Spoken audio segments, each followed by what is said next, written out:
Quand nous regardons un groupe de gens ou une scène ou quelque chose dans un tableau, notre regard n'est pas attiré n'importe où. Nous allons regarder et observer quelque chose qui n'est pas le fruit du hasard.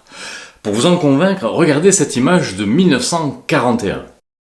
En regardant cette image, il y a des choses sur lesquelles vous allez vous attarder et d'autres que vous ne regarderez même pas. Votre façon de vous focaliser est propre. Et en regardant cette image, vous faites des interprétations sur ce qu'il s'y passe et sur ce que peuvent ressentir les gens. Vous transformez ce que vous voyez en émotions. D'ailleurs, quelles émotions vous ressentez en regardant tous ces gens-là? Qu'est-ce que vous vous dites? Sûrement plein de choses. Maintenant, focalisez-vous sur ce personnage aux lunettes noires. N'a-t-il pas quelque chose de spécial avec ses lunettes modernes et son appareil photo qui semble ne pas dater de 1941? En vous focalisant sur cet homme, vous voyez les scènes complètement différemment, n'est-ce pas? Qu'est-ce que vous vous dites maintenant? Et regardez cet homme à l'avant gauche, il a l'air content, et ça donne un autre sens à l'image.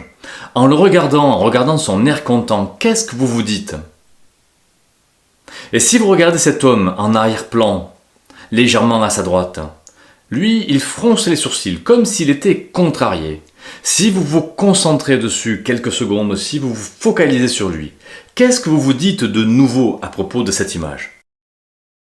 Vous voyez donc que ce sur quoi vous vous focalisez dans cette image impacte l'interprétation que vous faites de cette image dans sa globalité. Si vous vous focalisez uniquement sur la personne qui sourit à l'avant-plan de cette scène, vous avez l'impression que quelque chose de bien se déroule dans cette scène. Alors que si vous regardez uniquement la personne qui fronce les sourcils et qui a l'air contrariée, vous allez penser l'inverse, c'est-à-dire que quelque chose de pas bien se déroule dans cette scène. Et si vous vous concentrez sur la personne qui a les lunettes noires, vous allez peut-être penser qu'un homme du futur est venu se mélanger aux Américains de 1941.